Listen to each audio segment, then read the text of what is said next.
can Matthias Jaissle be the manager to finally turn Newcastle United into genuine title contenders? Renowned for his high-intensity pressing, fluid attacking football, and modern tactical approach, the young coach could bring an exciting new identity to St James's Park. In this video, we'll look at how Jaissle could set up Newcastle tactically, the player roles that would define his system, and the realistic signings that could help transform the Magpies into one of the Premier League's most dangerous sides. Matthias Jaissle is renowned for his tactical adaptability, but he could potentially set up Newcastle United in a 4-1-2-1-2 formation that evolves into an aggressive 3-2-5 structure and possession. The system is designed to create numerical overloads, dominate territory, and give the team complete control through intelligent movement and positional rotations. At the base of the structure sits the two centre-backs, who are vital to the build-up and are often joined by the holding midfielder to form the foundation of the team's possession play. Together they create a stable platform to play from the back and progress the ball through the opposition's press. The two fullbacks push high and wide to provide the team's width, stretching the opposition horizontally, while offering dangerous attacking outlets from the flanks through overlaps and crosses. The central spaces are occupied by the remaining midfielders, with one maintaining a disciplined central position to dictate tempo and provide balance. The other two midfielders are given greater freedom to advance into the attacking spaces, support the forwards, and create overloads between the lines. One of them, however, can also drop deep into the centre when required, helping to form a two-man midfield and provide additional control during the build-up, leading the line of the two forwards, who play a crucial role in Jaissle's attacking structure. They are tasked with holding up the ball, combining through quick passing sequences, and constantly rotating their positions to unsettle defenders. Their movement, link-up play, and goal-scoring instincts make them the focal points of the attack, while also creating space for the advancing midfielders to exploit. Matthias Jaissle's tactical approach would revolve around an aggressive high-pressing style of football, built around intensity, verticality, and speed. His Newcastle side would look to play with a relentless tempo, using quick transitions and constant movements to overwhelm opponents before they have time to recover into their defensive shape. Speed would be the defining feature of the system, with the team looking to move the ball forward rapidly through incisive passing, dynamic ball carrying, and explosive attacking runs. Rather than dominating possession for long periods, Jaissle would encourage purposeful football, where the side looks to attack with urgency while maintaining the structure needed to sustain pressure and create repeated goal-scoring opportunities. The build-up style would be set to counter, allowing Newcastle United to transition quickly from defense to attack after regaining possession. While the side would remain capable of constructing attacks from the back through the centre-backs and holding midfielder, the primary objective would be to progress the ball forward as efficiently as possible. Quick vertical passes, forward runs from midfield, and fast combinations between the forwards are all key features of the build-up, ensuring Newcastle can exploit space before the opposition has a chance to regroup. Defensively, their approach would be set to high, with the manager demanding aggressive pressing and relentless intensity without the ball. The front line initiates the press, forcing opponents into rush decisions, while the midfield and defensive line push high to compress the pitch and win back possession in advanced areas. The team will also look to create pressing traps around the flanks and central midfield, allowing them to regain the ball quickly and launch immediate attacks. If the high press is bypassed, the team can also retreat into a compact balanced mid-block, remaining organized through the center while limiting space between the lines and waiting for the next opportunity to regain possession.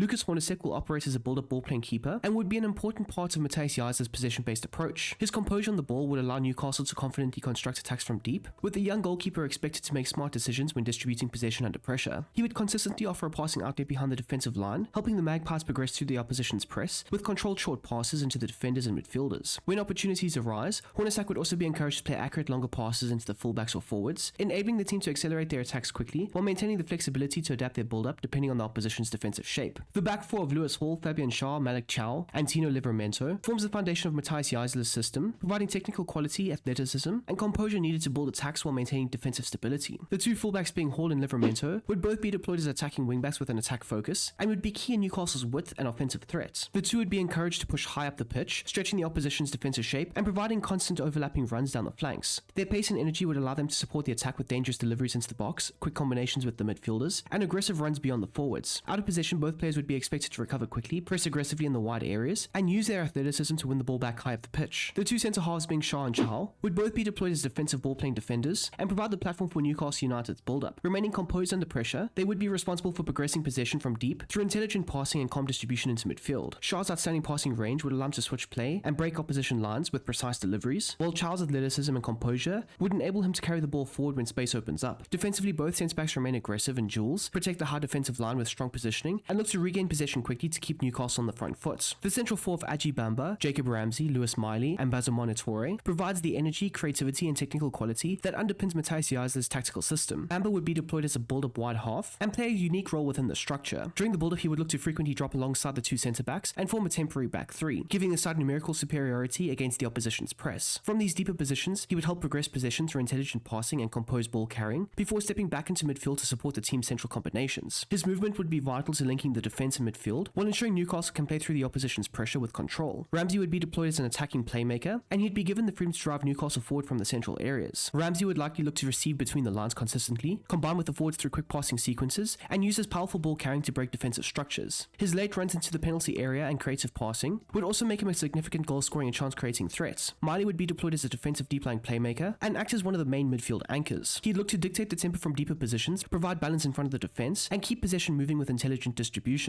His positioning and composure would allow Newcastle to remain in control while protecting the defense during transitions. As for Toure, he would likely be deployed as a roaming playmaker and be given the freedom to influence the game across the attacking third. The youngster would look to drift between the central and half space channels, linking play with the midfield and forwards through his creativity, close control, and vision. His intelligent movement and technical quality would make him a vital component in possession, while adding another layer of unpredictability to the team's attacking play. Leading the line for the side would be Johan Wieser and Nick Voltemade, whose contrasting qualities provide Newcastle with an exciting blend of movement, physicality, and goals within Matthias Jaissle's system. Wieser would be deployed as a support poacher and constantly look to attack through intelligent movement and quick combinations with a strike partner and advancing midfielders. He drifts into pockets of space to receive the ball before making sharp runs beyond the defense. His pace, work rate, and finishing would make him a constant threat, while his willingness to press from the front perfectly complements the manager's high-intensity approach. Alongside him, Voltemade would operate as an attacking advanced forward and act as the focal point of Newcastle's attack. He would use his physical presence to hold up possession, bring teammates into play, and occupy the opposition centre-backs before making powerful runs in behind the defensive line. His movements inside the box, aerial ability, and finishing provide the side with a reliable goal-scoring outlet, while his link-up play allows the midfield runners to join the attack and create dangerous overloads in and around the final third.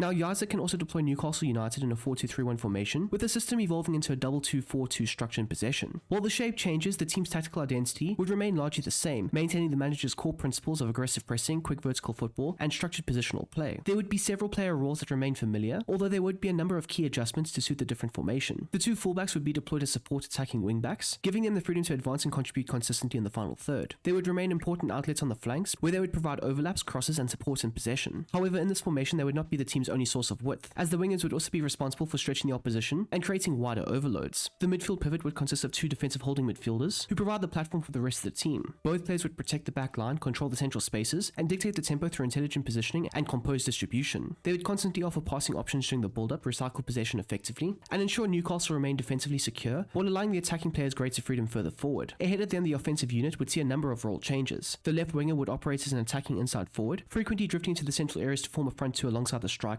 creating additional goal-scoring opportunities and attacking the spaces between the opposition centre-backs. The number 10 would be deployed as a balanced playmaker, linking midfield with attack through intelligent movements, quick combinations, and creative passing, while also arriving in advanced areas to support the forwards. On the opposite flank, the right midfielder would operate as a balanced winger, holding the width when required, attacking defenders in 1v1 situations, and delivering quality into the penalty area, while also combining effectively with the overlapping fullback.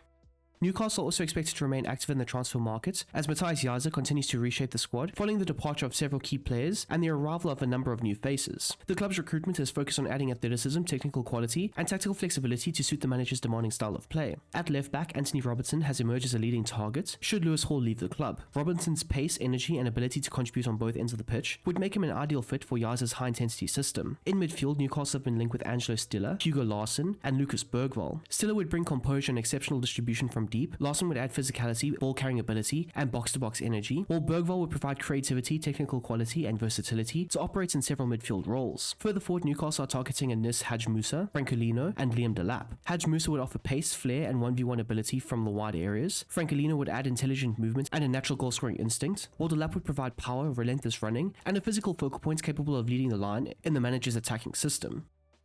And there we go, people. That is how Matthias Jaissle could potentially go ahead and set up Newcastle United in the 2026-27 season. Of course, this is just a prediction video, and it's based off of what he's done at his previous clubs through various bits of clips, research, and maybe one or two games that I have gone ahead and tried to observe and watch. So let me know your thoughts and opinions down below in the comment section. Don't forget to smash that like button if you have enjoyed this video. And yes, I hope you guys do enjoy these tactics. Again, let me know down below in the comment section. It would be absolutely amazing. Now, if you are new and you haven't subscribed just yet, please do it. We are close to 35,000 if I'm not mistaken. I'd like to get to 35,000 as soon as possible. However, again, if you're not subscribed, please do consider it. If you're looking for any extra content, be sure to check out my Patreon. I do things like retro tactics tactics, extensions, and of course, very niche sort of tactics as well over on that other platform. And a huge shout out to everybody who's already joined and a part of that community. It's absolutely amazing that it's growing so well and everything is going so swimmingly smooth. So yes, a huge shout out to everybody who's already over on there. Now, if you're looking for any footballing chats and conversations, join up with the Brom Squad Gaming Discord.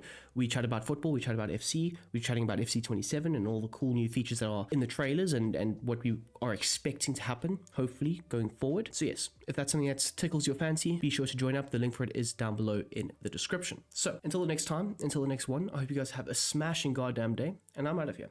Peace!